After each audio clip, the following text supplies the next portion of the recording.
Nah, sebelumnya kita mendengarkan Mazmur 91 dalam lindungan Allah. Orang yang duduk dalam lindungan yang maha tinggi dan bermalam dalam naungan yang maha kuasa akan berkata kepada Tuhan, tempat perlindunganku dan kubu pertahananku, Allahku yang kupercayai. Sungguh dialah yang akan melepaskan engkau dari jerat menangkap burung, dari penyakit sampar yang busuk. Dengan kepaknya ia akan menudungi engkau, di bawah sayapnya engkau akan berlindung. Kesetiaannya ialah perisai dan pagar tembok. Engkau tak usah takut terhadap kedahsyatan malam, terhadap panah yang terbang di waktu siang, terhadap penyakit sampar yang berjalan di dalam gelap, terhadap penyakit menular yang mengamuk di waktu petang. Walau 1.000 orang rebah di sisimu dan 10.000 di sebelah kananmu, tetapi itu tidak akan menimpamu. Engkau hanya menontonnya dengan matamu sendiri dan melihat pembalasan terhadap orang-orang fasik. Sebab Tuhan ialah tempat perlindunganmu, yang maha tinggi telah kau buat tempat perteduhanmu. Malapetaka tidak akan menimpa kamu, dan tulah tidak akan mendekat kepada kamu. Sebab malaikat-malaikatnya akan diperintahkannya kepadamu untuk menjaga engkau di segala jalanmu. Mereka akan menatang engkau di atas tangannya, supaya kakimu jangan terantuk kepada batu. Singa dan ular tedung akan kau langkahi. Engkau akan menginjak anak singa dan ular naga. Sungguh, hatinya melekat kepadaku, maka aku akan meluputkannya. Aku akan membentenginya, sebab ia mengenal namaku. Bila ia berseru kepadaku, aku akan menjawab. Aku akan menyertai dia dalam kesesakan. Aku akan meluputkannya dan memuliakannya. Dengan panjang umur akan kukenyangkan dia, dan akan kuperlihatkan kepadanya keselamatan daripadaku. Marilah kita berdoa. Di nama Bapa, Putra, dan Roh Kudus. Amin. Ya Bapa, terima kasih atas berkat dan penyertaan-Mu, sehingga kami semua hari ini, keluarga besar PA Living His Word, dapat berkumpul dalam forum ini. Ya Bapa, kami mohon berkatilah kami semua, berkatilah juga Cisela, sehingga apa yang disampaikan lewat perantaraan Cisela dapat kami terima dengan baik. Sabda-Mu dapat tinggal dan berkembang dalam hati kami, dan dapat kami terapkan dalam kehidupan kami sehari-hari. Berilah kami ketabahan dan kekuatan dalam menghadapi cobaan hidup kami ya Bapa, terutama dalam kondisi pandemi sekarang ini ya Bapa. Kami mohon padamu jangan pernah tinggalkan kami, berilah kami selalu kekuatan untuk menghadapi segala percobaan dalam hidup kami. Ya Bapa, semua doa ini kami sampaikan kepadamu dengan perantaraan Kristus, Tuhan dan pengantara kami.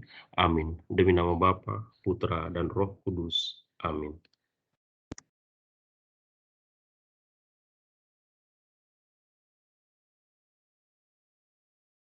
Di mute tuh, Ci. Oke, thank you Moni. Selamat siang Bapak dan Ibu semuanya, Shalom. Hari ini kita ketemu lagi ya. Kita hari ini akan bahas tentang bagaimana hidup yang berkenan di mata Tuhan. Tapi hidup yang berkenan di mata Tuhan itu kan ada banyak sekali contohnya. Ada yang menurut teladan santo ini, teladan santo itu, ada yang menurut macam-macam ya. Nah, hari ini kita akan belajar dari keteladanan jemaat di Philadelphia. Itu salah satu surat Wahyu. Jadi mungkin yang jarang kita baca, tapi ternyata punya pesan yang sangat indah banget untuk kita semua. Nah, ini yang akan kita pelajarin hari ini. Bagaimana hidup yang berkenan di mata Tuhan menurut jemaat Philadelphia. Aku share screen-nya sebentar ya.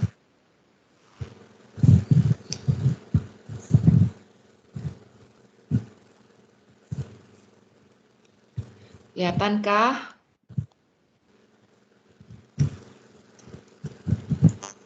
Oke. Oke, thank you. Hidup yang berkenan di mata Tuhan menurut jemaat di Philadelphia. Allah itu kan pernah bilang dia berkenan dengan ini, berkenan dengan itu ya, berkenan dengan Yesus juga gitu. Allah tuh cuma 3 kali, dia 3 kali ngomong tentang Yesus gitu di Alkitab yang tercatat. Pertama, dia ngomong tentang Yesus, dia ngomong gini, inilah anakku yang kukasihi, dengarkanlah dia. Dia ngomong itu pada waktu Yesus dibaptis kan. Terus dia ngomong lagi pada waktu penampakan di atas Gunung Tabor. Kepadanya lah aku berkenan gitu. Itu yang kedua, Allah ngomong tentang Yesus gitu. Lalu yang ketiga, Allah memuliakan Yesus pada waktu Yesus merasa berat sekali di Getsemani sampai kirim malaikat-malaikat segala gitu. Jadi 3 kali Allah ngomong tentang Yesus. Tapi Allah bukan hanya berkenan tentang pada Yesus, ada banyak orang juga yang dia berkenan gitu. Contohnya Musa. Musa disebut sebagai sahabatnya Allah. Kan berarti kan berkenan. Abraham disebut sebagai bapak kaum beriman gitu. Wah, orang pilihan banget gitu. Ayub diberkati banget sama Tuhan, dikasih cobaan tinggi tapi dia percaya banget sama imannya Ayub dan dia berkati Ayub dengan luar biasa kan. Lalu Daud, Yesus aja sampai mau disebut sebagai anak Daud. Berarti kan dia berkenan banget gitu sama kehidupannya Daud ini tadi. Nah, hari ini kita belajar bagaimana kita bisa terus memperbaiki diri biar kita juga bisa makin berkenan di hadapan Allah. Nah, sebenarnya arti dari berkenan itu apa? Arti dari berkenan itu ini. Yang pertama, dia punya hidup yang seirama dengan Allah. Lalu yang kedua, dia punya hati yang peka terhadap hal-hal yang berkaitan dengan Allah gitu. Contohnya apa sih? Orang yang hidupnya seirama, orang yang hatinya satu dengan yang lain peka gitu ya. Kadang-kadang tanpa ngomong pun dia sudah ngerti maksudnya sebelahnya itu apa gitu kan. Karena hidupnya selalu seirama, hatinya peka, maka ada sehati sepikir. Sehati sepikir gitu. Cocok, kadang mau ngomong apa, lo aku mau ngomong itu, kamu udah ngomong duluan. Karena hati dan pikiran itu sepikir gitu. Jadi ada kepekaan, ada hidup yang seirama. Mungkin kadang-kadang kalau kita di dalam keluarga, anak-anak misalnya atau suami atau siapa gitu diem aja, tapi kita merasa wah ini anak kayaknya kepengen dimasain rendang gitu misalnya ya. Padahal dia nggak ngomong gitu, tapi kita merasa dia kayaknya kepengen nih dimasakin rendang gitu. Terus kita masakin rendang dan si anak bilang, mama kok tahu sih aku kepengen makan rendang gitu. Itu kan berarti hatinya peka. Karena hidupnya seirama. Jadi hati dan pikiran itu nyambung gitu loh. Nah, sama. Hidup yang berkenan dengan Allah tuh kayak gitu. Seirama dengan Tuhan. Hati dan pikirannya peka. Nyambung sama hati dan pikirannya Allah itu. Dan ada banyak orang-orang seperti itu di dalam Alkitab. Contohnya, Nehemia. Nehemia itu doa puasa untuk tembok Yerusalem yang hancur.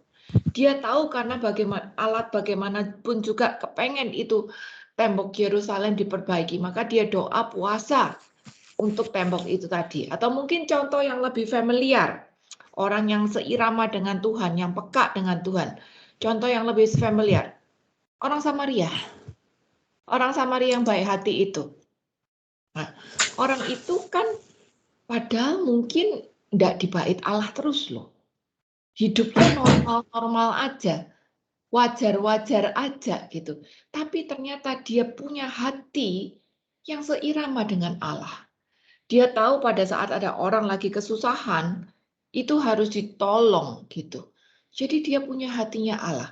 Malah berbeda dengan orang Lewi, ahli Taurat, yang bisa dibilang sehari-harinya berdoa, sehari-harinya di bait Allah, malah tidak punya kepekaan itu tadi. Nah, jadi teman-teman, Bapak dan Ibu, di sini kita lihat bahwa perkenanan itu bukan masalah aktivitas lahiriah kita, tapi perkenanan itu adalah masalah inner. Aku nih punya hati dan pikirannya Tuhan enggak sih? Aku punya kepekaan enggak sih tentang Tuhan itu tadi? Nah, inner ini kan harus terus-menerus dilatih. Makanya ibadah apapun itu harusnya mengubah inner kita. Sehingga makin hari kita itu makin berkenan, makin peka terhadap hatinya Allah. Ini ternyata yang dimiliki oleh jemaat di Philadelphia. Nah, bagaimana agar kita hidup berkenan di mata Allah ini kayak jemaat di Philadelphia ya. Bacaan kita hari ini singkat Wahyu 3 ayat 7 sampai 13 ya. Itu gambar Yesus yang ketawa karena dia melihat bagaimana jemaat Philadelphia ini sangat berkenan di hatinya. Dan itu adalah sedikit gambar tentang kota kuno Philadelphia, ada di Turki sekarang, salah satu situs rohani. Mungkin satu hari nanti kita bisa ke sana ya. Nah, bagaimana? Kita coba buka yuk di Wahyu 3 ayat 7 sampai 13. Wahyu 3 ayat 7 sampai 13.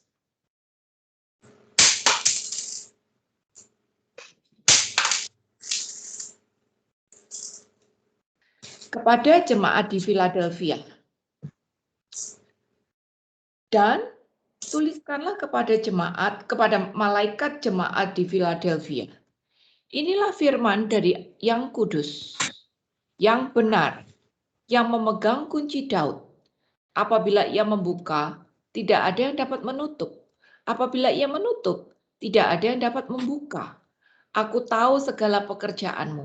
Lihatlah, aku telah membuka pintu bagimu yang tidak dapat ditutup oleh seorang pun. Aku tahu bahwa kekuatanmu tidak seberapa. Namun engkau menuruti firman-Ku, dan engkau tidak menyangkal namaku. Lihatlah, beberapa orang dari jemaat iblis, yaitu mereka yang menyebut dirinya orang Yahudi, tapi yang sebenarnya tidak demikian, melainkan berdusta, akan kuserahkan kepadamu. Sesungguhnya, aku akan menyuruh mereka datang dan tersungkur di depan kakimu dan mengaku bahwa aku mengasihi engkau. Karena engkau menuruti firman-Ku, aku tekun menantikan. Karena engkau menuruti firman-Ku untuk tekun menantikan aku, maka aku pun akan melindungi engkau dari hari pencobaan yang akan datang atas seluruh dunia untuk mencobai mereka yang diam di bumi. Aku datang segera. Peganglah apa yang ada padamu, supaya tidak seorang pun dapat mengambil mahkotamu. Barang siapa menang, ia akan kujadikan soko guru di dalam bait suci Allahku, dan ia tidak akan keluar lagi dari situ. Dan padanya akan kutuliskan nama Allahku, nama kota Allahku, yaitu Yerusalem baru, yang turun dari surga dari Allahku, dan namaku yang baru. Siapa bertelinga, hendaklah ia mendengarkan apa yang dikatakan Roh kepada jemaat-jemaat. Ini surat kepada jemaat Philadelphia. Jadi pada waktu itu ada 7 surat kepada 7 jemaat ya. 7 jemaat itu 7 itu kan angka lengkap gitu. Berarti bicara untuk semua gereja gitu. Dari 7 surat itu yang 2 surat berisi pujian. Cuman buat jemaat Philadelphia sama jemaat yang di Smyrna. Tapi yang 5 lagi berisi kecaman-kecaman. Berarti 5 gereja ini tadi nggak sempurna, belum berkenan gitu di mata Allah. Maka ada banyak sekali kecaman. Tapi yang 2 ini berbeda. Untuk jemaat Philadelphia sama Smyrna beda. Philadelphia sendiri artinya adalah kasih persaudaraan. Dia terpuji karena kasihnya itu tadi. Nah, gereja Philadelphia sama Smyrna ini termasuk dianggap sebagai gereja yang sehat dan indah gitu. Walaupun mereka pada waktu itu mengalami aniaya itu luar biasa banget. Aniayanya kayak gimana? Aniayanya kayak gini. Ingat ya, surat Wahyu ini terjadi sesaat setelah zaman Yesus. Kan yang nulis Rasul Yohanes. Jadi sesaat setelah zaman Yesus. Pada waktu itu umat Kristiani itu tuh banyak mengalami aniaya-aniaya. Kita udah bahas sedikit minggu kemarin kan. Banyak mengalami aniaya, dibunuh, dikucilkan, badannya dibakar, dijadiin lampu jalanan gitu. Dan tahun 69 kan Kaisar Nero, bangsa Romawi yang menjajah Yahudi pada waktu itu menghancurkan Yerusalem dan bait Allahnya. Dan seluruh orang-orang Kristen ini mengalami aniaya. Makanya Rasul Yohanes pun juga karena sudah dibunuh dengan berbagai cara ternyata tidak mati-mati, akhirnya dibuang ke Pulau Patmos. Dan dia nulis salah satunya surat ini gitu. Tapi jemaat Philadelphia mengalami aniaya yang sama juga. Secara mereka adalah pengikut Kristus kan. Jadi mereka juga mengalami aniaya oleh satu bangsa Romawi penjajah yang berusaha membinasakan seluruh pengikut Kristus. Tapi yang kedua, mereka itu juga mengalami aniaya dari bangsanya sendiri, yaitu komunitas orang Yahudi. Yes, komunitas orang Yahudi pun menganiaya mereka. Karena orang Yahudi masih banyak hari itu, ahli Taurat, orang Farisi, dan orang Yahudi yang umum menganggap pengikut Kristus itu adalah sekte sesat. Mereka tidak bisa nerima Yesus itu adalah Mesias yang dijanjikan. Mereka tidak bisa nerima bahwa Yesus itu adalah juru selamat yang dijanjikan. Mereka masih berpikir bahwa Yesus itu anaknya Bang Ucup sama Mbak Maria gitu, yang tukang kayu di sono itu gitu. Nggak mungkin ini Mesias, nggak mungkin, matinya aja ngenesnya kayak begitu. Jadi itu pandangan umum orang Yahudi dan pemimpin-pemimpin pada waktu itu. Maka orang Philadelphia dan Smyrna itu mengalami tekanan dari bangsa Romawi dan bangsa Yahudi yang meragukan iman mereka, menganggap mereka sekte sesat. Seperti itu. Maka apa yang terjadi? Mereka tidak boleh ke sinagoga. Mereka tidak boleh sinagoga gitu. Dianggap sekte sesat deh, dikucilkan. Itu yang mereka alami. Dan itu menjadi sebuah tantangan iman, ketakutan yang luar biasa. Karena resikonya kalau ngaku Yesus itu adalah juru selamatnya, resikonya adalah nyawa buat mereka pada waktu itu gitu. Jadi tantangannya luar biasa banget gitu. Nah, tapi mereka tetap bertahan. Mereka tetap bertahan di dalam imannya. Makanya mereka mendapat surat ini. Karena walaupun mereka mendapat tantangan iman yang luar biasa, mereka tetap bertahan di dalam imannya. Kita coba bahas satu-satu ya. Dimulai dari ayat 7. Ayat 7 ini kelihatan bahwa Yesus menyatakan diri dengan berbagai karakternya di situ. Dikatakan, akulah yang kudus. Ini ya bahasanya. Sorry, hidungku gatel.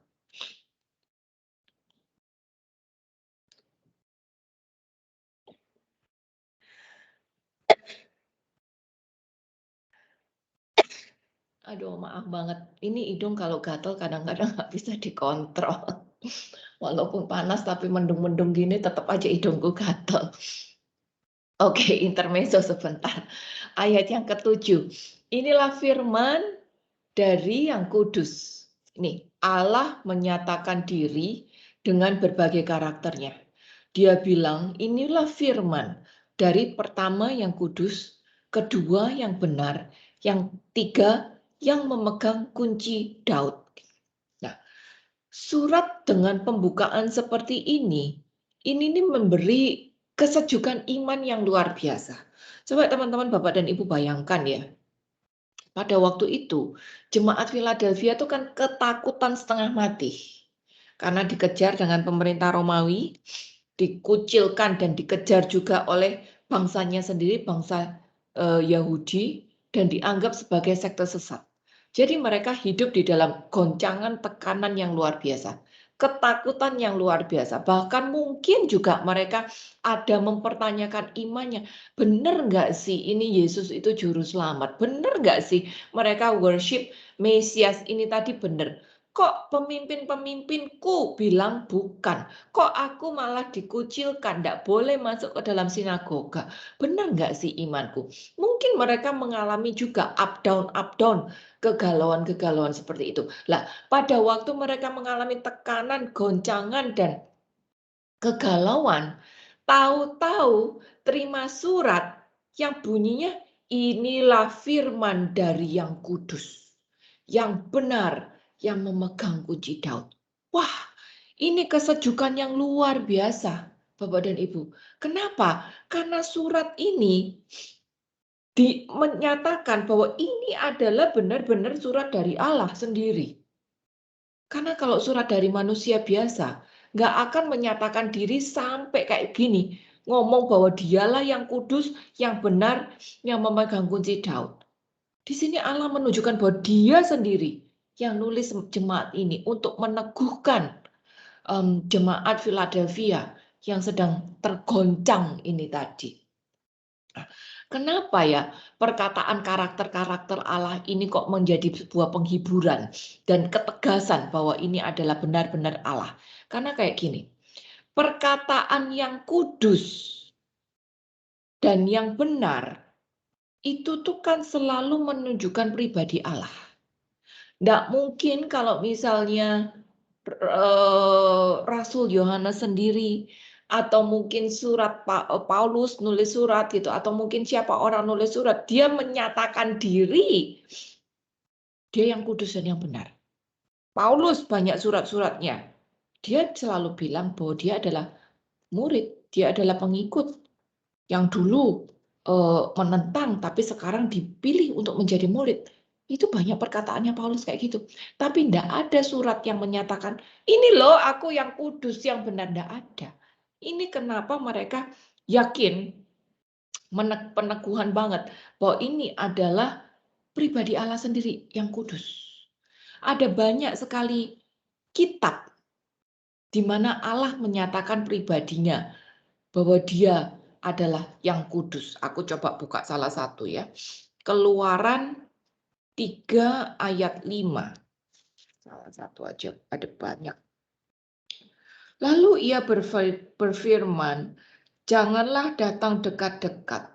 Tanggalkanlah kasutmu dari kakimu, sebab tempat di mana engkau berdiri ialah tanah yang kudus. Jadi Allah itu selalu menyatakan dirinya sebagai yang kudus. Akulah kudus. Ya kan? Ada ayat itu juga, akulah kudus. Karena aku kudus, hendaklah kamu kudus. Gitu. Jadi Allah selalu menyatakan diri sebagai yang kudus. Tidak ada orang lain yang berarti menyatakan diri yang kudus. Lalu yang benar juga sama. Ini menunjukkan bahwa dia yang bicara itu adalah pribadi Yesus sendiri. Yesus dari Nazaret yang sungguh-sungguh Mesias, yang sudah dinubuatkan kedatangannya oleh para nabi dulu 700 tahun yang lalu di Perjanjian Lama. Jadi sebetulnya lewat dua perkataan, yang kudus, yang benar, ini penghiburan dan peneguhan luar biasa bahwa surat ini adalah dari Allah sendiri. Dan hari ini juga kita tahu ya, istilah yang benar itu selalu ngomong tentang Allah. Kenapa? Karena Yohanes 17 ayat 17 kan bilang, firmanku adalah kebenaran. Jadi perkataan yang benar, huruf besar pula, itu selalu ngomong tentang Allah. Yang kudus, yang benar itu Allah gitu. Jadi sebetulnya pembukaannya aja sudah ngajarin bahwa gereja itu harus kudus dan benar. Lalu bukan cuma itu aja, pembukaan ini juga menunjukkan bahwa ini loh surat dari Allah sendiri. Keyakinan para orang-orang Yahudi itu salah gitu. Orang Yahudi yang nggak nganggap Yesus itu Mesias itu salah. Karena sekarang Mesias yang sejati sudah menyatakan diri, yang kudus, yang benar, yang nulis surat ini. Gitu. Jadi nggak usah pusing dengan ketua-ketua Yahudi, bangsa Yahudi yang mengucilkan kamu. Karena Yesus yang adalah Mesias ini tadi punya kedaulatan untuk membenarkan kamu, bangsa Philadelphia. ini. Kurang lebih kayak begitu gitu. Jadi ini adalah peneguhan agar bangsa Philadelphia, gereja Philadelphia, nggak perlu ragu lagi akan ketuhanannya, kemesiasannya Yesus itu. Bapak dan Ibu, ini kontras banget dengan warga Yahudi umum, para imam dan ahli Taurat, orang Lewi, yang menyatakan diri orang Yahudi, tapi ternyata tidak menjadi seorang pelaku firman. Nah, ini introspeksinya juga untuk kita ya. Jangan sampai kita menyebut diri Kristen, Katolik, pengikut Yesus, murid Yesus, tapi ternyata kita tidak menjadi pelaku firman. Tuhan lebih berkenan pada orang-orang yang punya hatinya Dia, yang melakukan apa yang seturut dengan hatinya Dia. Seperti itu. Lalu ya kembali ke ini. Yang kudus, yang benar, kita udah bahas. Yang memegang kunci Daud. Nah, ini satu pernyataan lagi yang menunjukkan bahwa ini benar-benar Allah yang nulis. Yang nulis itu Dia yang kudus, yang nulis itu Dia yang benar, yang nulis itu Dia yang memegang kunci Daud. Kenapa pernyataan memegang kunci Daud ini menjadi penegasan bahwa surat ini berasal dari Allah? Karena kunci Daud itu tuh sudah dinyatakan di Yesaya 22 ayat 22. Yesaya 22 ayat 22 itu bilang, aku akan menaruh kunci rumah Daud ke atas bahunya. Apabila ia membuka, tidak ada yang dapat menutup. Apabila ia menutup, tidak ada yang dapat membuka. Jadi nubuatan itu sudah digenapi atas diri Yesus. Dinyatakan bahwa Yesus adalah Mesias yang punya otoritas mutlak atas seluruh umat Allah. Jadi ini juga penegasan gitu ya, penghiburan gitu buat jemaat Philadelphia yang lagi ditolak di mana-mana. Kurang lebih bilang, walaupun kamu orang Kristen, kamu ditolak sama bangsamu sendiri, kamu tidak boleh masuk sinagoga, tapi tidak usah pusing lah. Mereka boleh menolak kamu di sinagoga, tapi aku yang punya kunci kerajaan Allah tetap menerima kamu. Jadi ini penegasan yang luar biasa. Pintu surga terbuka bagi mereka. Dan tidak ada seorang pun yang dapat menutupnya. Walaupun tetua-tetua mengucilkan mereka, menolak mereka dari sinagoga. Tapi pintu kerajaan Allah terbuka. Karena kunci pintu itu tadi dipegang oleh Dia, Mesias itu sendiri. Jadi kelihatan ya, bagaimana ayat 7 ini benar-benar penghiburan, penegasan bahwa ini adalah surat yang ditulis oleh Allah sendiri, Mesias sendiri kepada jemaat yang sedang mengalami goncangan ini tadi. Nah, berikutnya, kenapa sampai Allah sendiri yang menuliskan surat dengan penegasan sampai kayak gini? Kenapa? Rupanya jemaat Philadelphia itu memang berkenan di hati Allah. Makanya dikasih surat pujian ini tadi. Apa yang mereka lakukan sampai hidupnya itu tadi berkenan di mata Allah. Ini Bapak dan Ibu yang mereka lakukan. Ada di ayat 8. Ada 4 hal yang dipuji Allah atas ketaatan mereka. Nah, itu ada di ayat 8 ya.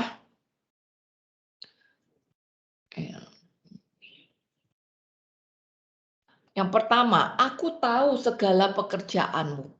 Lihatlah, aku telah membuka pintu bagimu yang tidak dapat ditutup oleh seorang pun. Aku tahu segala pekerjaan. Bapak dan Ibu, Tuhan melihat setiap sisi aspek kehidupan kita. Semuanya tidak ada yang tertutup di mata Tuhan. Dia lihat usaha kita. Dia lihat jatuh bangun kita. Dia lihat air mata kita. Dia lihat kegagalan kita. Dia lihat betapa sulitnya kita untuk bangun lagi, berjuang lagi. Dia tahu segala pekerjaan kita. Makanya ayat 8a ini menunjukkan bahwa Allah memuji kesetiaan mereka.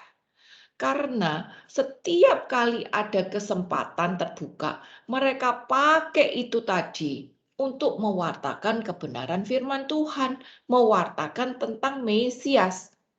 Kesetiaan ini yang dilakukan mereka dengan sungguh-sungguh. Walaupun mereka itu tekanannya luar biasa ya. Lihat, ini jemaat yang masih baru. Angkatan pertama loh. Jadi jumlahnya masih kecil, masih bayi, masih piye, baru banget, baru terbentuk gitu. Jumlahnya kecil, minoritas, dikucilkan oleh bangsanya sendiri, dijajah oleh bangsa Romawi. Jadi tekanannya itu luar biasa. Tapi mereka tetap setia untuk memakai setiap kesempatan untuk mewartakan firman Tuhan. Nah, ini yang dinilai plus oleh Tuhan, kesetiaan untuk mewartakan kebenaran walaupun waktunya, keadaannya itu tidak bagus. Ini yang dipuji oleh Tuhan. Bandingkan dengan kita ya. Hari ini kita di Indonesia 200 juta ya. Memang kita minoritas. Tapi kalau kita 10% aja dari 200 juta, kita itu punya 20 juta saudara loh di sini. Dan usia gereja di Indonesia itu udah tidak muda, 200 tahun, udah jadi usia yang sangat-sangat matang. Sesudah gitu, kita kan boleh beribadah dimanapun juga. Walaupun iya ada ekstremis-ekstremis yang tidak suka, tapi kita punya kebebasan untuk beribadah dimanapun juga. Gitu. Nah, pertanyaannya, sudahkah kita memakai segala kesempatan yang ada di dalam hidup kita, dimanapun kita berada, untuk terus mewartakan bahwa Yesus adalah Juru Selamat? Ini pertanyaannya. Yesus memuji, Allah memuji orang yang setia memakai segala kesempatan untuk mewartakan firman Tuhan itu tadi. Aku kemarin komsel, dan aku sangat diingatkan dengan waktu. Hari-hari ini mungkin teman-teman semua, Bapak dan Ibu juga mengalami hal yang sama ya. Ada banyak orang-orang di sekitar kita yang mengalami problem dengan COVID ini tadi. Bahkan banyak yang berpulang karena penyakit-penyakit ini. Maka pada waktu aku konsel, kita semua diingatkan bahwa kalau sampai hari ini kita masih dikasih waktu untuk hidup, itu sebetulnya kan kita masih dikasih kesempatan untuk mewartakan tentang kebenaran firman Tuhan. Sudahkah kita pakai itu? Atau kita pakai waktu kita hanya untuk kesenangan, kenikmatan kita pribadi? Tidur-tiduran, nonton, males-malesan, apa segala macam gitu, aku nggak tahu. Ya mungkin kita ada waktu juga untuk rileks, kita ada waktu juga untuk nonton, nggak apa-apa itu, boleh juga, harus juga malahan. Tapi bagaimana kita mengatur waktu itu tadi, sehingga setiap kesempatan yang ada, kita tunjukkan bahwa Yesus itu adalah Juru Selamat. Ini yang diteladani oleh jemaat Philadelphia. Walaupun tekanan luar biasa, tapi mereka pakai waktu juga dengan maksimal. Bapak dan Ibu, kalau Tuhan membuka pintu, itu tidak ada yang dapat ditutup oleh seorang pun. Tapi walaupun Tuhan buka pintu, Tuhan tidak pernah bilang segala sesuatu akan menjadi lancar dan mudah. Tidak. Walaupun Tuhan buka pintu, semuanya tidak akan menjadi lancar dan mudah. Tetap ada tantangan-tantangan yang harus kita hadapi. Tapi bagian kita adalah setia. Setia untuk terus belajar. Untuk mengambil peluang saat peluang itu datang. Di situ kesetiaan kita. Sedikit sharing ya. Karena kebetulan kami di Thomas kan pelayanan dengan transgender. Dan transgendernya itu kan transgender yang jalanan, yang tidak edukasi, yang ditolak, yang luka batinnya segudang gitu ya. Hari ini aja aku baca di salah satu grup, aku pengen ketawa sebetulnya. Salah satu leader kita WA ke mereka dan dijawab, ini siapa ya? Nggak kenal. Nggak kenal. Terus ya udah ngomongnya tuh kasar kayak begitu gitu. Nah, pertama-tama kami justru melayani mereka, itu tuh ditolak loh di mana-mana. Di komunitas-komunitas kita ditolak, di gereja-gereja kita ditolak. Tapi kalau namanya mau belajar setia, orang kan akan selalu cari jalan. Biar bisa ada kesempatan. Walaupun Tuhan buka pintu, bukan selalu gampang loh ya. Tuhan nggak menjadikan Tuhan tidak menjanjikan jalan yang gampang, tapi Tuhan menjanjikan penyertaan, kekuatan, iman. Walaupun pintu dibuka, Tuhan tetap mau kita bersandar sama Dia, nggak pakai kekuatan kita sendiri. Jadi tetap nggak gampang. Dari awal kita udah ditolak di mana-mana. Tapi ya tetap berusaha untuk lakukan. Bahkan hari ini PPKN nggak bisa ketemuan offline, tetap usaha dilakukan. Pakai apa? Pakai HP. Kalau perlu diteleponin satu-satu. Karena apa? Karena mereka adalah domba-domba yang Tuhan sudah percayakan untuk kita layani. Jadi aku nggak tahu siapa apa yang harus Bapak Ibu lakukan hari ini. Tapi yang pasti Tuhan masih kasih kita waktu. Tuhan masih kasih kita waktu untuk berkarya di dalam iman dan pakai waktu yang ada, pakai setiap kesempatan yang ada agar kita pun juga mendapat pujian seperti jemaat Philadelphia ini tadi. Itu pujian yang pertama. Lalu pujian yang kedua, aku tahu kekuatanmu tidak seberapa. Nah, kekuatan ini bicara tentang kesetiaan pada kompetensi kerohanian gitu. Tuhan tahu kita ini siapa, lempung doang, debu dan tanah doang. Tuhan tahu iman kita tuh ndak sampai mungkin seperempatnya biji sesawi.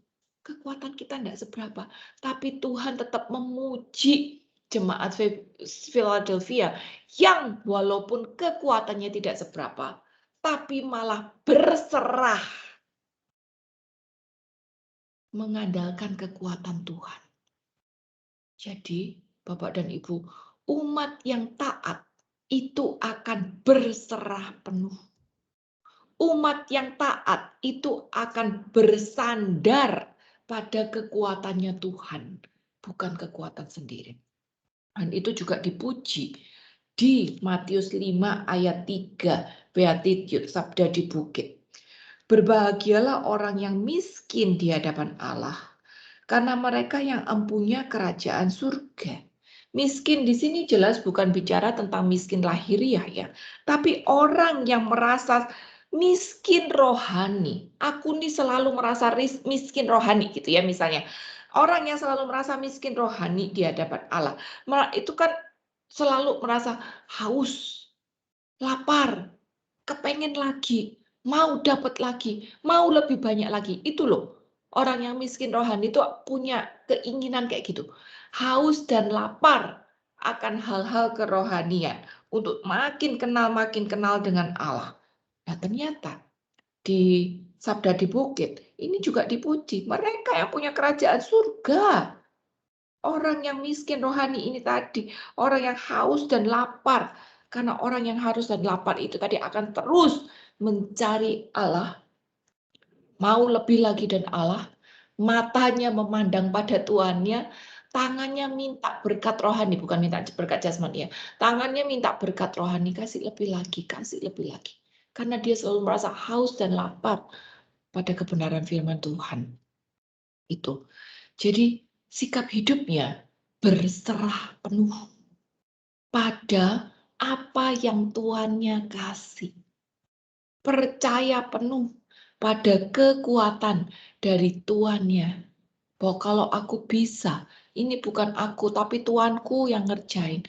Tuanku yang ngasih, Tuanku yang sanggupin, Tuanku yang bukain jalan. Kayak begitu. Ini kenapa jemaat Philadelphia dipuji, karena mereka bersikap seperti ini. Dan orang yang berserah, itu beda ya sama pasrah ya. Kalau pasrah itu kan nggak ngapa-ngapain. Udah pokoknya aku udah berdoa deh Tuhan, pokoknya besok nggak tahu deh bukain jalan deh. Di ATM ku harus nambah sekian juta gitu.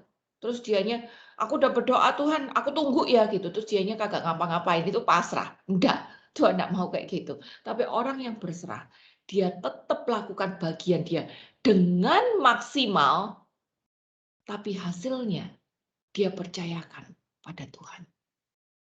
Seperti itu. Seperti pada waktu kita pelayanan transgender. Kita juga nggak mikir untuk mengkristenkan mereka. Kita juga nggak mikir duitnya ada berapa. Enggak, pokoknya ngalir aja. Apa yang Tuhan sediakan, yaitu yang dikerjain. Gitu. Dan kalau hari ini bisa jalan sampai bertahun-tahun, setiap bulan keluar duit belasan juta, tapi ada, itu dari mana? Dari Tuhan kan.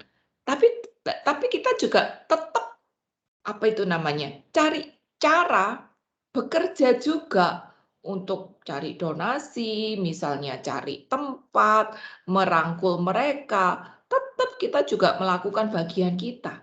Tapi kalau misalnya ada yang mutung keluar dari grup kayak gitu, ya wis nggak usah, nggak dapat sesuai dengan target, ya wis. Pokoknya kita udah lakukan bagian yang maksimal. Nanti sisanya Tuhan yang akan lengkapi. Tuhan akan sediakan sesuai dengan apa yang Dia mau. Tapi bagian kita, bahasaku gini, bagian kita kasih 5 roti 2 ikan dulu. Kalau nggak ada 5 roti 2 ikan, itu nggak ada mujizat 5.000. Nah, bagian kita kasih 5 roti 2 ikan dulu. Tapi 5 roti 2 ikan itu juga harus dengan kualitas yang bagus. Dengan sungguh-sungguh, kualitas yang bagus. Berserah. Nanti Tuhan yang adakan mujizat 5.000 itu tadi. Hari berserah. Ini yang dipuji oleh Tuhan untuk jemaat di Philadelphia. Lalu yang ketiga, namun engkau menuruti firman-Ku. Nah, ini penting ya. Karena kesetiaan mereka juga bukan hanya pada hal rohani yang berserah, tapi juga sebagai pelaku firman. Kita tahu banget hari ini apal banget kalau kita disuruh menjadi seorang pelaku firman kan? Ini kenapa? Seorang pelaku firman itu adalah orang yang punya hatinya Tuhan. Peka. Seirama dengan Tuhan hidupnya. Makanya berkenan. Seorang pelaku firman tahu melakukan. Tahu apa yang harus dilakukan. Dan itu akan dia lakukan dengan totalitas. Walaupun situasi tidak mendukung. Contohnya ya kayak jemaat di Philadelphia, sampai itu kayak orang Samaria. Mungkin dia nggak hafal banyak ayat. Dia nggak berdoa sebanyak orang Lewi, ahli Taurat. Tapi dia menjadi pelaku firman. Dia berani korban, dia berani ambil resiko dan melakukan apa yang Tuhan mau. Nah, Bapak dan Ibu, kadang-kadang kita di dalam hidup, kita juga menghadapi tantangan-tantangan seperti ini. Apakah kita berani menjadi seorang pelaku firman pada saat kita harus berhadapan dengan resiko yang mungkin merugikan diriku sendiri? Resiko hari ini beda ya dengan jemaat Philadelphia. Hari itu untuk menjadi seorang pelaku firman, resikonya nyawa. Hari ini kita resikonya paling apa sih? Hilang duit, dianiaya orang, disolimi orang gitu. Dijutekin orang kayak gitu-gituan. Resiko kita hari ini paling seperti itu doang gitu. Tapi berani nggak kita tetap setia sama iman kita? Tetap baik sama orang yang udah zolimi kita. Tetap lakukan kerjaan kita dengan sungguh-sungguh. Walaupun sudah disolimi, walaupun sudah dipotong gaji misalnya. Di sini pertanyaan kita. Makanya Tuhan puji jemaat di Philadelphia ini karena mereka berani ambil resiko untuk tetap setia pada firman. Walaupun tantangannya adalah nyawa.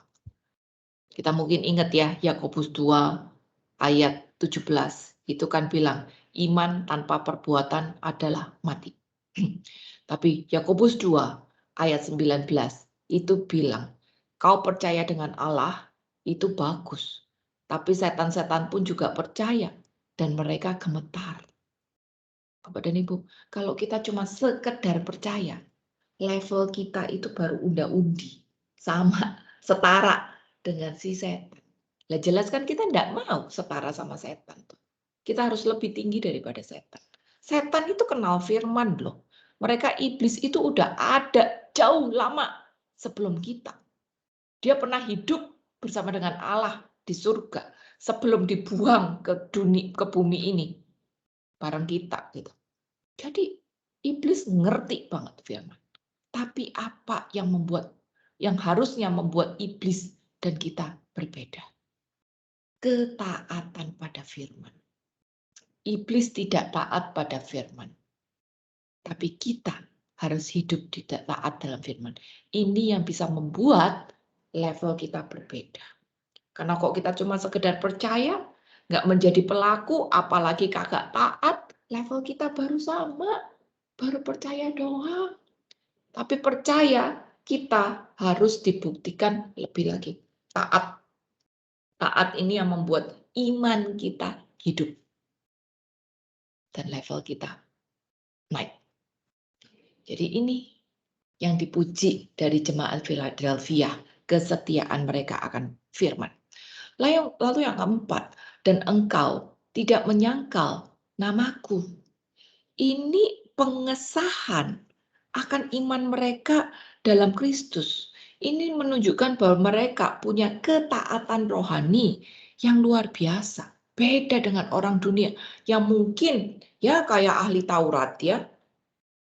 Ibadah, doa, puasa, keren-keren. Tapi ternyata tindakannya tidak sesuai.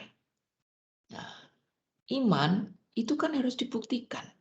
Bukan cuma sekedar percaya. Tapi yang kayak apa? Iman kayak apa gitu. Tuhan mau kita hidup di dalam imannya Abraham.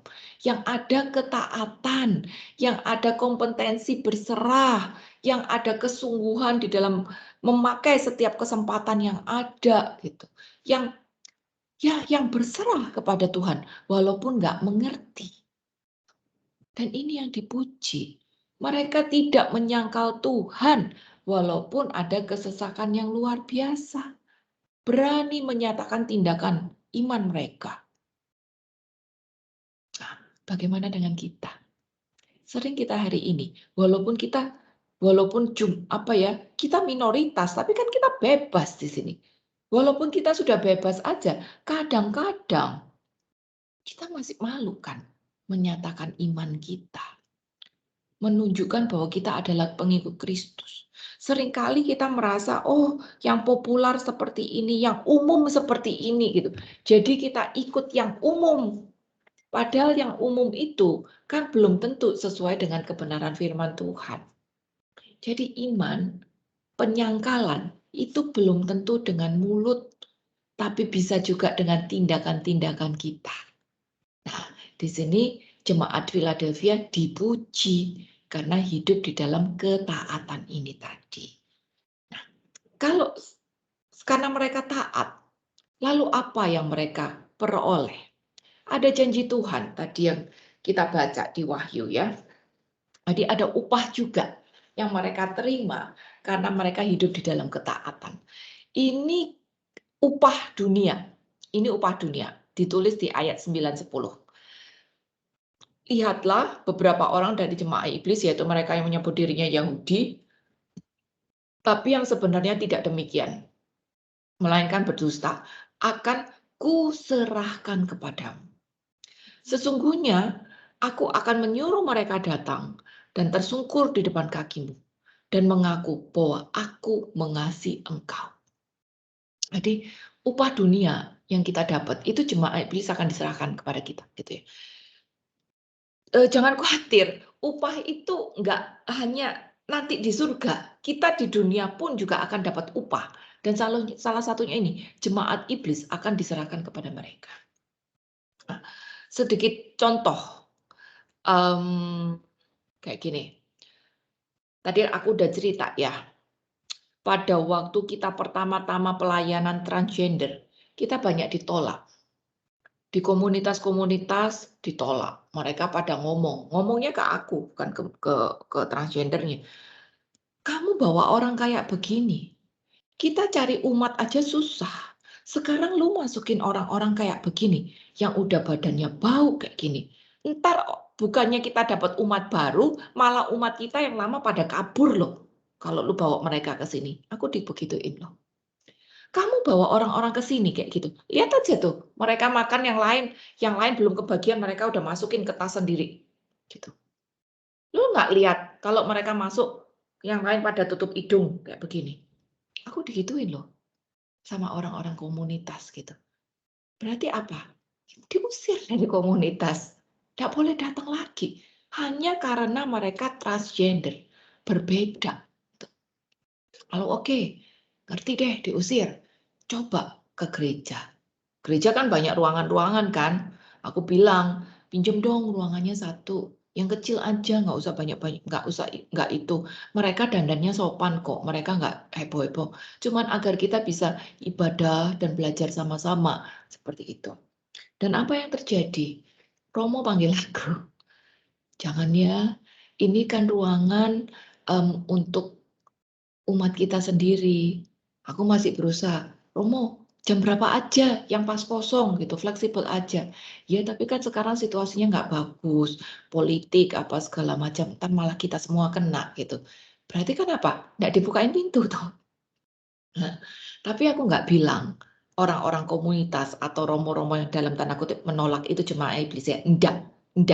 Tapi aku akan bilang bahwa iblis memakai berbagai macam cara agar pelayanan ini digagalkan. Itu. Jadi aku nggak ngomong tentang orangnya, enggak. Tapi iblis adalah oknum yang ada di balik semua itu dan selalu berusaha untuk menggagalkan setiap rencana Tuhan. Tapi bagian kita apa tadi? Setia kan? Taat kan? Berserah kan? Tetap berjuang kan? Setiap ada kesempatan tetap berjuang. Jadi, ya aku tetap berjuang. Kita tetap berjuang. Ditolak di kiri, di A, B, pergi ke C, D. Di C, D, tolak pergi ke E, F, gitu terus. Sampai pada satu hari, Bapak Uskup bukain kita pintu. Jadi kita boleh berkegiatan di LDD atas izinnya Bapak Uskup. Pada waktu itu pertama, sebulan sekali, mereka mau tes dulu keadaan sebulan sekali, tapi ternyata aman, jadi kita boleh sebulan 2 kali berkegiatan di LDD. Sampai ikut misa di dalam katedral, dikasih kursi khusus. Seperti itu. Jadi lihat Bapak dan Ibu, walaupun iblis berusaha untuk menggagalkan pelayanan ini, tapi jemaat iblis dibikin tersungkur, kan? Apa kata-katanya? Ya, iblis dibikin tersungkur dan Tuhan bukain jalan. Tuhan bukain jalan. Tapi bagian kita tetap usaha. Coba kalau kita mutung, ya nggak akan ada. Kan Tuhan lihat kesetiaan kita. Tuhan lihat kualitas kita juga. Pada waktu kasih 5 roti 2 ikan itu tadi, kualitasnya bagaimana gitu. Jadi Tuhan lihat kualitas kita juga. Pada saat Tuhan melihat kita memang usaha, di situ dia bukain jalan.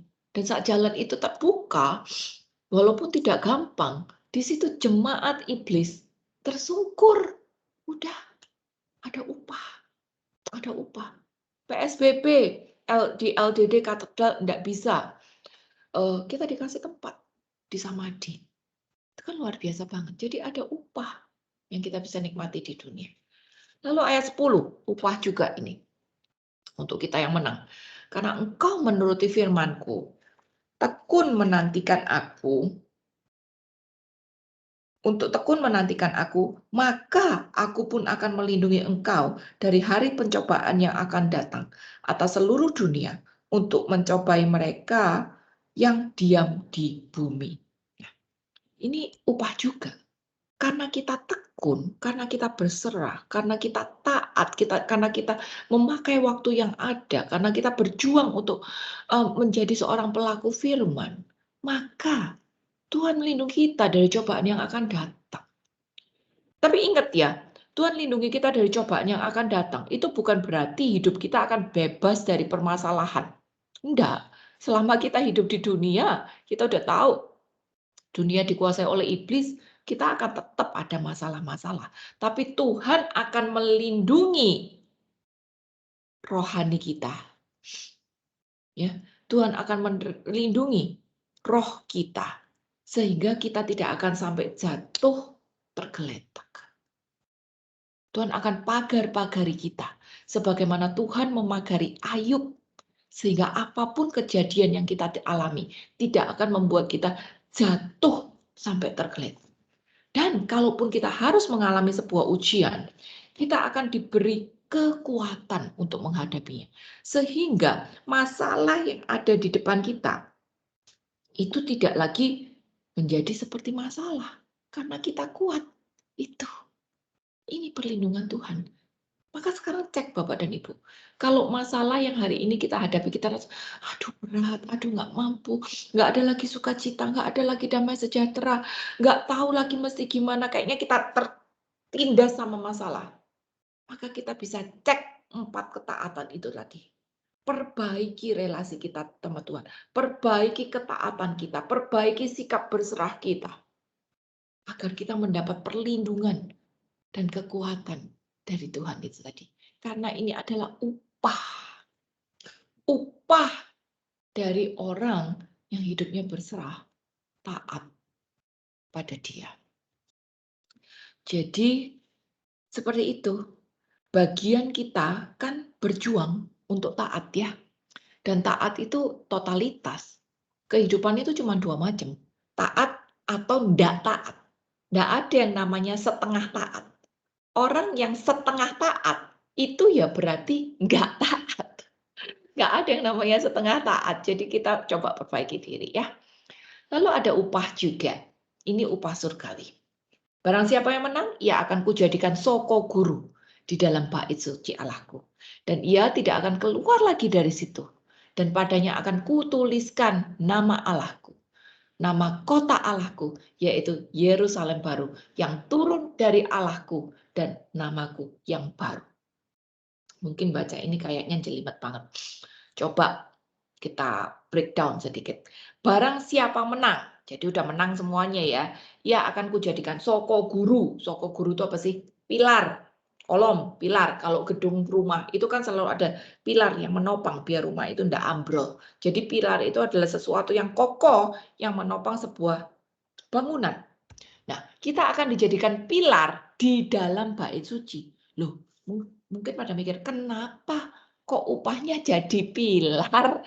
Kok jadi pilar gitu? Kayak gini. Ingat, surat ini ditulis untuk jemaat Philadelphia. Di mana jemaat Philadelphia itu bukan hanya mengalami tekanan, goncangan yang luar biasa di dalam iman mereka oleh bangsanya sendiri, oleh bangsa Romawi, harga yang dibayar banyak, ketakutan yang luar biasa. Jadi goncangannya itu luar biasa. Itu secara iman. Tapi secara geografis mereka pun itu posisinya tuh kayak di gunung-gunung. Jadi itu adalah gunung berapi yang sering banget meletus. Jadi gempa, tiap kali gempa mereka harus lari keluar rumah sampai pada satu waktu ada gempa yang besar dan itu membuat mereka takut balik ke rumah. Tidur pun harus di depan rumah karena takut lagi tidur rumah ambrol. Bahkan banyak yang pindah ke luar kota agar bisa nggak kena resiko gempa itu tadi. Jadi pada saat Allah sendiri bilang, ia akan kujadikan soko guru. Ini nih penghiburan besar. Karena berarti mereka akan mendapat sebuah kehidupan yang solid, yang kokoh, yang permanen, yang tidak akan digoncangkan lagi oleh apapun juga. Baik oleh orang-orang di sekitar, goncangan iman, goncangan keadaan, tidak ada lagi goncangan-goncangan, tidak ada lagi masalah-masalah. Maka mereka sukacita banget. Upah yang luar biasa untuk jadi sesuatu yang kokoh, bukan dia yang mengalami kokoh, tapi dialah pokok dari kekokohan itu, dialah pilar kekokohan itu tadi. Jadi itu upah besar. Dan menjadi pokok kekokohan yang permanen itu bukan di sembarang tempat, tapi di di dalam bait suci sendiri. Di dalam bait suci sendiri. Sekarang siapa yang nggak mau masuk bait suci? Semua juga mau kan? Kita nggak mau masuk ke surga, pinggiran-pinggirannya tok. Kita kepengen masuk ke surga di dalam rumah Allahnya. Dan ternyata ini upah yang dijanjikan oleh Tuhan. Kita bisa menjadi pilar yang kokoh, panutan yang kokoh, sesuatu yang stabil di dalam bait suci lagi. Dan sudah di dalam bait suci, nggak keluar lagi. Udah nggak kuat lagi. Siapa yang nggak mau hidupnya bersatu dengan Allah sepanjang masa? Semuanya juga mau. Ada kebersatuan dengan Allah, nggak keluar lagi. Dan bukan cuma itu, ditulis juga, kutuliskan nama Allahku. Padanya akan kutuliskan nama Allahku. Gitu. Jadi sebagai sesuatu yang kokoh, pilar, mereka itu punya status yang baru, yang ditandai dengan nama Allah. Coba kalau misalnya di sini ada tulis, Boni milik Allah, Ivan milik Allah, gitu. Kita gimana ya? Udah beyond melebihi happy. Kalau di sini ada titel kita, Doni milik Allah. Wah, ini udah melebihi sukacita yang luar biasa banget kan. Ini yang kita mau. Ini yang mau kita dapat gitu. Tuliskan nama Allah pada hidup kita. Nggak ada lagi yang bisa ganggu kita. Nggak ada lagi yang bisa mendakwa, menjatuhkan bom-bom masalah di dalam kehidupan kita. Dan kita akan dikasih KTP yang baru. Nama kota Allahku, yaitu Yerusalem baru yang turun dari Allahku. Namaku yang baru. Dan Yerusalem baru ini menunjukkan status kewarganegaraan yang baru, yaitu warga negara kerajaan Allah. Bukan Yerusalem baru yang harafiah turun dari langit, enggak, tapi satu tempat yang berasal dari Allah sendiri. Ini upah kita. Ini upah kita. Kalau kita bisa hidup yang berkenan di mata Tuhan seperti jemaat Philadelphia itu tadi.